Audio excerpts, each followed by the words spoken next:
Muy buenas tardes, amigos de todo el país. Bienvenidos nuevamente a Rumbo de la Tarde, aquí por la 98.5 FM. Soy Miguel Guerrero. Estoy muy agradecido de su atención. Me acompaña en la tarde de hoy, por el momento, la ingeniera Mildred Sena de Vitini y el ingeniero Miguel Ramón Peralta. Buenas tardes a todos. Muy buenas tardes. Hoy te vamos. Las damas primero. Sí. Muy buenas tardes, un placer estar nuevamente con todas las personas que nos escuchan y sobre todo con mis compañeros aquí en cabina. Muy buenas tardes a todos ustedes, Miguel Peralta de este lado le habla. La verdad que es un honor una vez más estar compartiendo con ustedes. Esperamos poder brindarle contenido de calidad y informaciones relevantes sobre el acontecer de nuestro país y quizás hasta del mundo, don Miguel. Mira, yo creo que hay una noticia muy importante por la que el país ha estado esperando durante mucho tiempo, por lo menos desde mediados del año pasado, cuando se agravó la situación en Haití y que parecía inminente que las repercusiones de esa crisis podían tener un efecto inmediato en la República Dominicana. Por fin se ha fijado una fecha para la llegada de la fuerza multinacional, que va a estar compuesta en su mayor parte por policías de Kenia. No por militares de Kenia, sino por policías de Kenia. La llegada de esas tropas o de esos efectivos viene precedida de una gran lucha interna en Kenia, porque el Congreso de Kenia, el Parlamento keniano, se opuso, especialmente por el voto de oposición, y hubo un juez del Tribunal Superior, de la Suprema Corte de Justicia de Kenia, no sé si ese es el nombre correcto, ¿no? Pero es el equivalente a la Suprema Corte de Justicia de la República Dominicana. En un momento dado se pronunció en contra del envío de esa fuerza, porque entendía que las Naciones Unidas no le daban garantías de seguridad a esos policías kenianos. De todas maneras, aparentemente ya ese problema está resuelto. Se está hablando de que quizás los primeros efectivos lleguen, pisen en suelo haitiano entre mañana, miércoles o el jueves. Es una gran noticia para la República Dominicana, porque la aspiración que tenemos todos, y tiene el gobierno dominicano, tiene los Estados Unidos y tiene la comunidad internacional, es que la presencia de esas fuerzas en Haití sea lo suficientemente intimidora para que persuada o disuada a las bandas a seguir tratando de imponer su autoridad en un país que ha estado bajo su férula durante los últimos años. Eso es una gran noticia para la República Dominicana, pero principalmente es una gran noticia, o podría ser una gran noticia para los haitianos, porque en la medida en que esas fuerzas cumplan los objetivos para los cuales han sido formadas, si han sido enviadas o van a ser enviadas, mayores son las posibilidades de Haití, que Haití comience a recuperar más o menos un orden, una tranquilidad, no orden, porque el orden depende de muchos factores que nada tiene que ver con presencia de militares, sino que Haití comience a transitar por una vida de relativa normalidad que desconoce desde hace muchos años, porque desafortunadamente desde el terremoto del 2010, Haití es un verdadero infierno. Infierno, y no lo digo por los haitianos, sino por las condiciones en que se han visto precisados a subsistir en un país que ha sido víctima de sus propias depredaciones, porque Haití es un país desértico. Cuando uno ve las imágenes satelitales, por ejemplo, de la isla y ve una parte que corresponde a Haití completamente desolada y ve una parte muy frondosa verde, que es la República Dominicana, uno entonces puede entender o se puede entender la realidad que se vive allí y la realidad que se vive aquí en la República Dominicana. Y yo siempre he dicho que si bien estas presencias de esas fuerzas son importantes, no son importantes, la presencia es importante, ¿no? Eso en singular, con el perdón de los amigos que me escuchan. Si bien la presencia es importante, eso no basta, porque Haití tiene necesidad de que los haitianos, la élite haitiana, se involucren en la solución del pueblo haitiano y asuma las responsabilidades y los riesgos que ese involucramiento implica. Porque nosotros pasamos, yo siempre he dicho, que nosotros a lo largo de nuestros últimos 50 o 60 años pasamos una situación muy similar a la que hoy presenta Haití. Si tú te remontas, ustedes son muy jóvenes todavía, yo iniciaba mi carrera profesional en los años 60, cuando mataron a Trujillo yo tenía 19 años. pero ya estaba en la universidad. Y nosotros pasamos en los años siguientes, pasamos 4 o 5 años de inestabilidad total y absoluta. Después de haber transitado 31 años de dictadura, donde la gente tenía que ponerse debajo de la cama para escuchar una estación de radio del exterior, y que cualquier noche te tocaban la puerta de tu casa y te llevaban a tu padre, te llevaban a tu hermano, te llevaban a tu mamá, y no la volví a ver jamás. Nosotros pasamos un periodo de inestabilidad entre la muerte de Trujillo y la celebración de las primeras elecciones, donde hubo como 4 o 5 gobiernos que duraban lo que un suspiro. Y entonces, después de eso, tuvimos un golpe de Estado, tuvimos unas elecciones que duró un gobierno de 7 meses, tuvimos un golpe de Estado incruento, porque nadie se opuso, todo transcurrió normal. Lo incruento vino después, con 2 años de inseguridad y de anarquía política, una contrarrevolución, un intento de reponer al gobierno, y todo eso una intervención norteamericana, y después vino la incertidumbre. Y nosotros sobrevivimos a la incertidumbre, porque a pesar de que todo lo que se ha dicho en contra del sector empresarial dominicano y de los dominicanos que no confían en su país, yo creo que los dominicanos confían y quieren a su país. Y la forma en que nosotros logramos superar todos esos inconvenientes y llegar donde estamos ahora, indica que los dominicanos pagaron una deuda, pagaron la deuda que tenían con su país, y los dominicanos nos propusimos hacer de este pedazo de tierra una nación. No será la nación perfecta, no será la nación digna de que todos aspiramos quizás, pero es una nación donde vale la pena incluso pelear por ella. Y entonces esa es la voluntad que yo creo que ha faltado en Haití. Los haitianos no se involucran. Entonces, si las élites haitianas, las intelectuales, las económicas, las financieras, las académicas, las científicas, porque los haitianos son muy inteligentes, y los profesionales haitianos que viven en Canadá y en los Estados Unidos, en Francia y en Europa, son personas que sobresalen en sus actividades profesionales. Entonces, si esa élite se involucra en Haití, quizás en 20 o 25 años Haití será distinto a lo que es hoy. Porque lo que somos nosotros hoy, lo somos del 60 a aquí. ¿Cuánto han ocurrido? 60 años. Uh-huh. ¿Entiendes? Entonces no podemos esperar que Haití dé un salto en un lustro, Haití consiga lo que ha perdido en 200 años de historia. Don Miguel, una pregunta. Yo nunca he escuchado si ha habido en algún momento algún tipo de interlocutores entre el jefe de la banda armada y, por ejemplo, algún representante de la ONU, en este caso.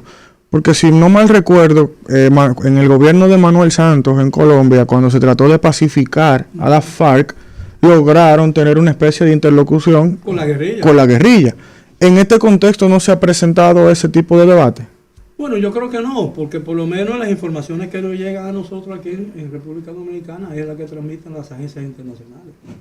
Pero no lo creo, y en Haití no hay las condiciones, porque Colombia, a pesar de la guerrilla y a pesar del narcotráfico, Colombia siempre fue un país con un alto orden de nivel de constitucional, e incluso hubo jueces, ahí siempre ha habido jueces y Colombia pagó un alto precio por llegar donde ha llegado ahora.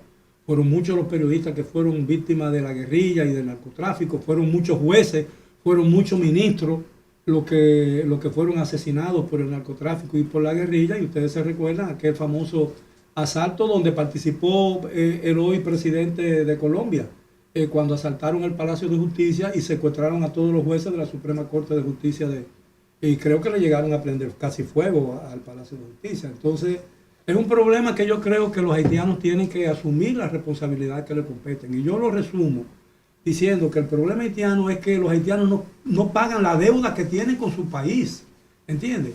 Y es una deuda que yo no la reduzco al simple hecho monetario ni financiero. No se trata de pagar una deuda, se trata de involucrarse y decir yo estoy aquí, como han hecho muchísimos dominicanos. Hay muchos dominicanos que se han hecho ricos y han hecho mucha fortuna sobre la base de su aprovechamiento, son sabiondos, se benefician de una oportunidad política, pero la mayoría de la riqueza nacional ha sido legítima, ha sido construida con esfuerzo y con el trabajo de gente que realmente se ha ganado lo que ha tenido y lo que tiene. Entonces, por eso yo, cuando escucho hablar, por ejemplo, de estas posiciones de extrema izquierda, de que hay dos tipos de interés nacional, el interés general y el interés particular. El interés general es el que representan los políticos y representan el Estado, y el interés particular es un interés espurio. No, el interés nacional no es más que la suma de todos los intereses de los dominicanos, de los ricos, de los pobres, de la clase media y de todo eso. Y mientras un país no se dé cuenta de eso y menosprecie eso, va a quedar estancado. Y usted tiene tanta razón, porque parte de la razón fundamental por la que el asesinato del presidente Jovenel Moïse fue precisamente porque él quería lograr en parte lo que usted está planteando, pero no se dio, al contrario, se unificaron, que todavía eso nunca se esclareció en su totalidad, se unificaron para aniquilar una posibilidad de transformación gubernamental que se quería producir en Haití. O sea que realmente los actores, tanto la sociedad civil, política, como las élites económicas, verdaderamente están interesados en mantener un caos absoluto. Por tal razón, yo replanteo nuevamente, aunque exista tal intervención de parte de Kenia, que para mí simplemente ganando un tipo de acercamiento con los Estados Unidos de Norteamérica, es una forma de lobby que ellos están haciendo y utilizando, no veo que eso vaya verdaderamente a solucionar el problema. Bueno, es muy difícil decirlo, pero yo confío en que por lo menos traiga tranquilidad y que el reinado de las bandas sea realmente eliminado y que Haití comience un proceso. Porque de la manera en que eso se solucione depende mucho la tranquilidad de este país, porque somos una pequeña isla, ¿no? Que está dividida en dos países totalmente diferentes, con cultura, tradiciones diferentes, que tienen un pasado de antagonismo terrible que pesa sobre el presente y amenaza también, y es una carga, un obstáculo para el futuro de las relaciones. Porque la historia común de nosotros está llena de agravios mutuos, y todo el mundo lo sabe, ¿no? Entonces eso es muy difícil de superar. Bueno, pero el tiempo hace su trabajo, pero los haitianos no. Si Haití no se resuelve el problema, nosotros vamos a estar pendientes siempre bajo una amenaza muy latente, una amenaza que está ahí, porque la frontera es una ficción. Yo considero que la agenda geopolítica es totalmente divorciada de lo que tiene que ver con orden y paz. Puedo, por ejemplo, anunciar que una tragedia el 23 de junio, que donde Crimea fue atacada con misiles ATACMS, que son misiles que propició Estados Unidos a Kiev, y eso terminó con 2 niños muertos, 2 adultos, 150 personas heridas en una playa en Sebastopol. O sea, cuando supuestamente Ucrania, que es la víctima, ellos en el intento de la recuperación de Crimea cometen un genocidio. Por eso es que yo al final me doy cuenta que en esta guerra no hay un bueno y un malo. Yo creo que todos los actores son malos en esta ocasión. Bueno, pero lo que pasa es que Crimea se está defendiendo. Y se está defendiendo desde el 2014, porque en el 14 hubo la ocupación ilegal de Crimea por parte de Rusia, porque Rusia tiene todavía, evidentemente, Rusia parece ser hoy en día la única potencia imperial que existe, porque Inglaterra dejó de ser una potencia imperial en los años 40, después de la Segunda Guerra, abandonó Palestina, abandonó la India, incluso fue árbitro de la independencia de la India, porque jugó el papel. No pudo evitar la partición de la India porque era inevitable por las luchas religiosas entre los musulmanes, que finalmente dividieron el país, se fueron a otra parte y se formaron Pakistán.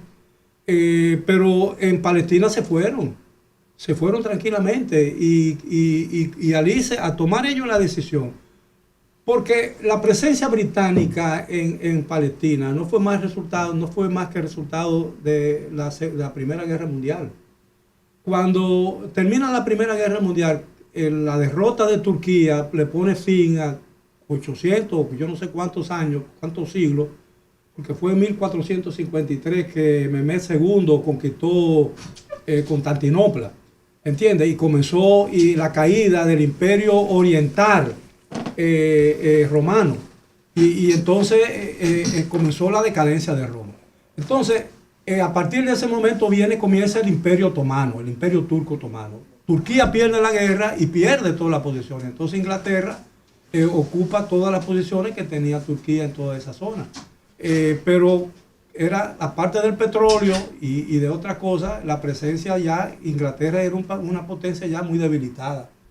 Y decidió irse de ahí. Y entonces cuando decidió irse de Palestina, porque la gente cree que Palestina es la tierra de los palestinos. Eso, el nombre de Palestina se lo dieron los romanos, siglos antes de que hubiera la primera presencia de un hombre árabe en esa zona. ¿Entiendes? Entonces los judíos que vivían ahí eran palestinos. Y los árabes que vivían ahí eran palestinos, porque la tierra se llamaba Palestina.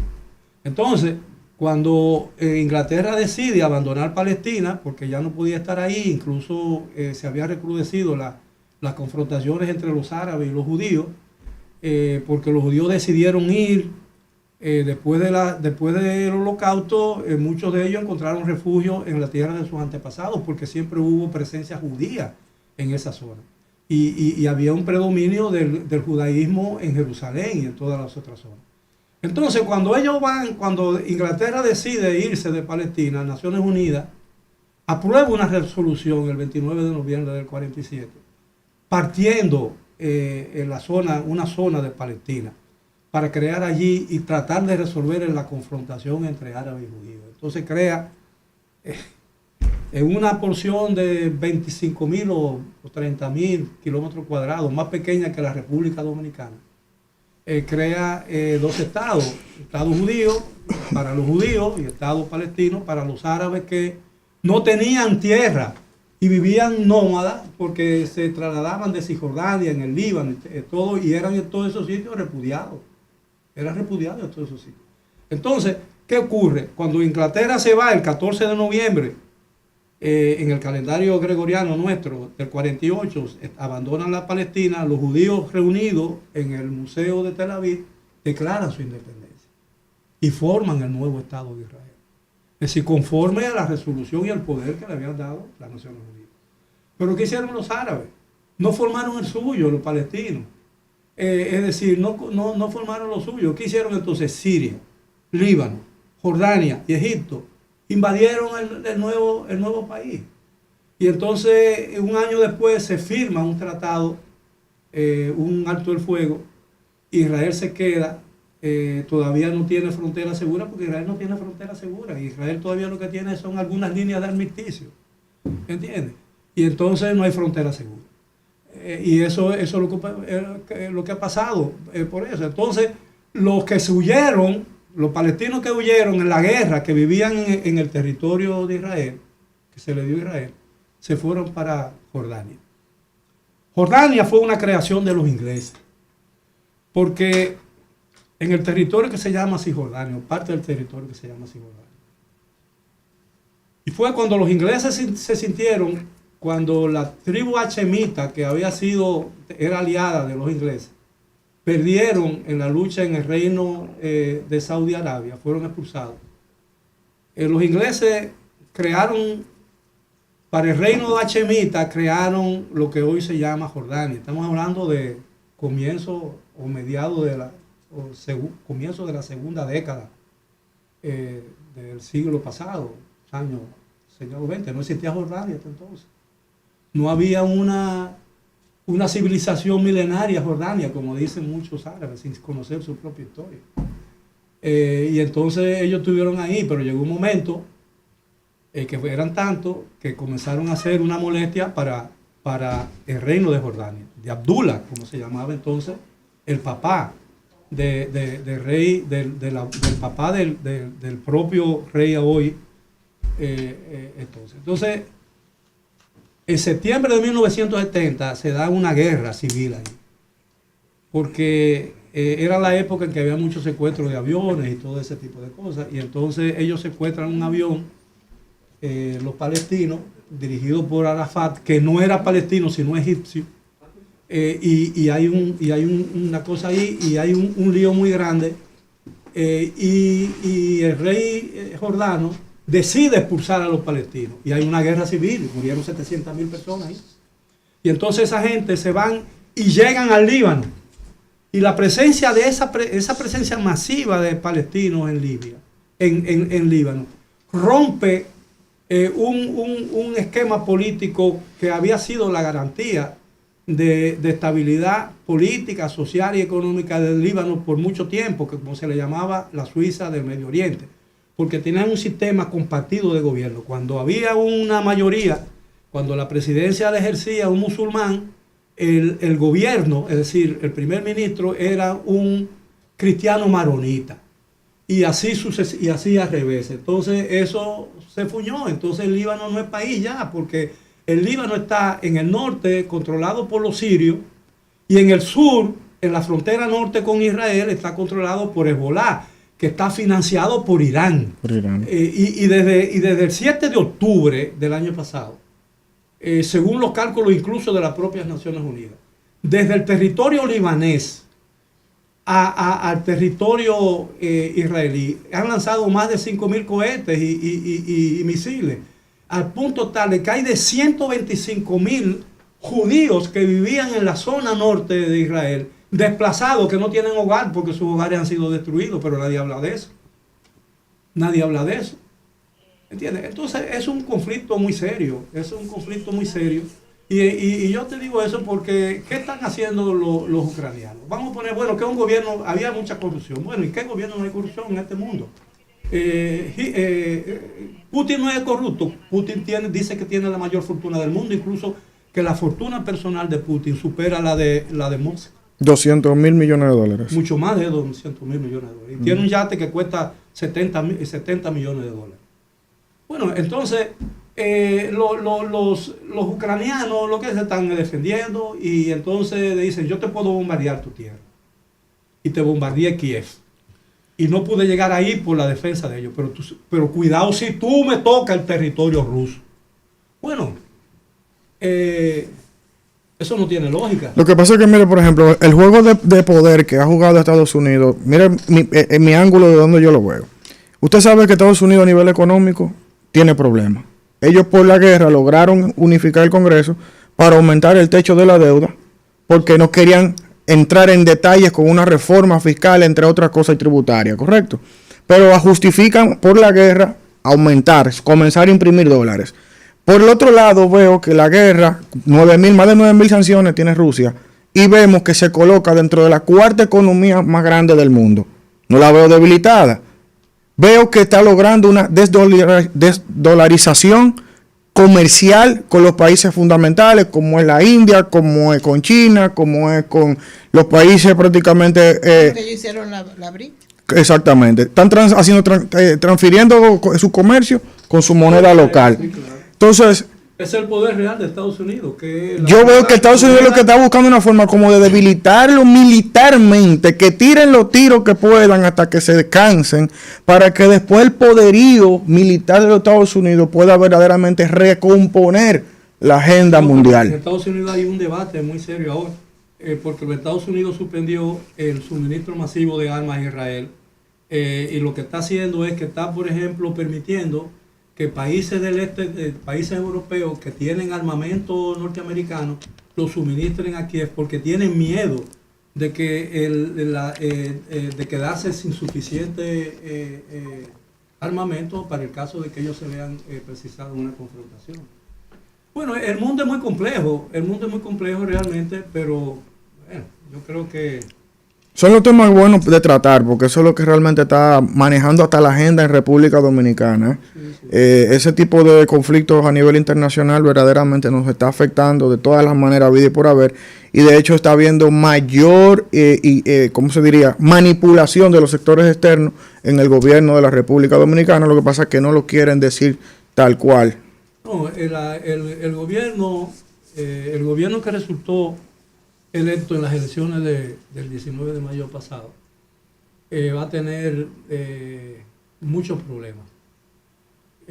Porque en el gobierno se cree, por ejemplo, que la quiebra de la oposición, es decir, la división de la oposición, le va a beneficiar y podrá hacer cualquier cosa. Entonces tiene planteado dos cosas que le va a resultar muy difícil llevar adelante y va a tener que hacerla solo con su voto, y eso le va a quitar mucha legitimidad a las acciones en la reforma constitucional y en la reforma fiscal. Y va a llegar un momento en que se van a ver obligados a tomar una decisión que va a provocar reacciones realmente graves. Y a mí me preocupa mucho un asunto, porque en la tradición dominicana, desde que la caída de Trujillo, todos los toques y todas las reformas que se han hecho a la Constitución de la República han estado directa e indirectamente relacionadas con el tema de la reelección presidencial. Para prohibirla, para volverla a permitir, para volverla a prohibir, para ampliarla, para reducirla y todo eso. Pero siempre el tema de la reelección presidencial y las cosas que tienen que ver indirectamente con la reelección presidencial, como la Junta Central Electoral, la formación del voto. Nosotros tuvimos una vez que votaban, las mujeres votaban en una tanda y los hombres votaban en otra. Y llegó una vez que la cambiaron y la gente votaba, por ejemplo, si nos tocaba a los hombres votar, y había una mesa que tenía, y tú votabas en una mesa que tenía 600 votos, que era lo más que había en esa época. Hasta que no llegaran a los 600 no se abrían las urnas. Y tú estabas ahí 3 horas hasta que no. Entonces, después todo el mundo, para que nada, ¿sabe por qué? Porque todos los partidos, en el gobierno y en la oposición, compraban votos. Y la gente tenía 2 y 3 cédulas. Y entonces decía, no, aquí tú no sales hasta que no sean las 6 de la tarde para que no me vaya a votar otra vez en otra mesa. Entonces, aquí, a cierto punto, hemos jugado una democracia llena de vicios y de cosas, pero hemos llegado, finalmente hemos superado muchos de esos problemas, y hoy yo creo que la gente se siente más segura cuando va a votar, y la gente confía en su voto, en que su voto va a ser respetado, aunque eso no sea el resultado final, pero por lo menos existe ese convencimiento. Bueno. Yo voy a votar porque yo sé que si yo voto por un partido, ese voto va a estar ahí. Si tuviera duda con relación a eso, no me molesto en ir a votar, ¿entiendes? Claro. Entonces, hay cosas que nosotros hemos superado, y eso es lo que yo entiendo que a Haití le va a costar tiempo superar, porque nosotros no hemos llegado aquí por obra y gracia del Espíritu Santo, ni por una ley, porque una ley y una constitución no hacen un país más democrático, porque la democracia es un comportamiento ciudadano. Es un hábito diario, cotidiano. Es decir, una democracia funciona cuando yo no me puedo parar y estacionarme en un vehículo donde dice no estacione. Y yo no pregunto por qué no me voy a estacionar, porque yo no me estaciono pura y simplemente porque dice no estacione. ¿Entiendes? Entonces si dice una vía no entre, yo no entro y no pregunto, bueno, pero yo vivo allí, yo tengo que dar la vuelta. No voy a dar la vuelta. Tú no puedes entrar porque es una vía, no entre.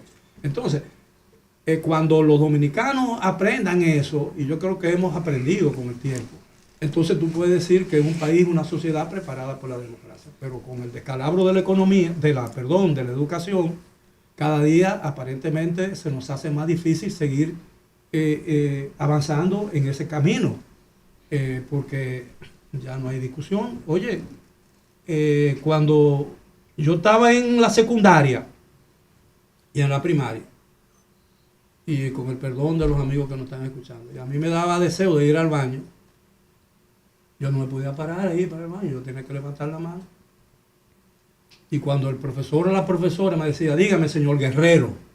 Había respeto y disciplina. ¿Qué desea? Profesora o profesor, ¿usted me permite ir al baño? Sí, vaya. Y bien, ¿entiende? Pero no me paraba y cerraba la puerta. Cuando el profesor entraba al aula, cerrábamos la puerta. Ningún alumno, el alumno que no estaba ahí se quedó afuera. ¿Entiendes? Y ese tipo de cosas se han perdido, y la gente cree que eso no tiene importancia, señores. La gente cree que eso no tiene importancia. Yo recuerdo que en una oportunidad, cuando yo estaba en un viaje de esos que yo fui a Israel. Don Miguel, recuérdese darle la entrada a nuestro colega sí, claro. Valentín. Pero esto es ya muy breve, porque no vuelvo a hablar. Es decir, yo recuerdo que yo fui al correo, iba a mandar una tarjeta de Tel Aviv, y había una fila ahí, y entonces llegó una gente, rápido, y entró, habló con él y lo atendieron a él. Y entonces yo le dije a mi guía, bueno, ¿y eso? Me dice, si hizo eso, era porque él tenía una urgencia. Y todos los que estaban ahí en filas se hicieron por un lado para que él pasara. Porque un ciudadano no hacía lo que él hizo a menos que no tuviera la necesidad de hacerlo, ¿entiendes? Entonces es un nivel de educación cívica que una sociedad alcanza cuando tiene muchos años de práctica democrática, ¿entiendes? Ya aquí no se dan los buenos días, no se dan los buenos días. Tú llegas a un sitio y nadie dice buenos días, y nadie dice con permiso. Y cuando tú dices con permiso, y la gente que te dice con permiso, tú estás hablando entre tú y yo, ¿verdad? Y dice con permiso, y te mete en un lado, oye, pero, y dice, señor, y dice, yo pedí permiso, pero no te lo concedí. ¿Entiendes? Porque no basta con decir con permiso. Es que si tú dices con permiso es porque tienes que esperar que te lo concedan, ¿no es cierto? Claro. Bueno, vamos a hacer una pausa y luego venimos con nuestro distinguido compañero, colega, bueno, colega no soy, yo no llego a tanto, doctor Valentín Medrano Peña.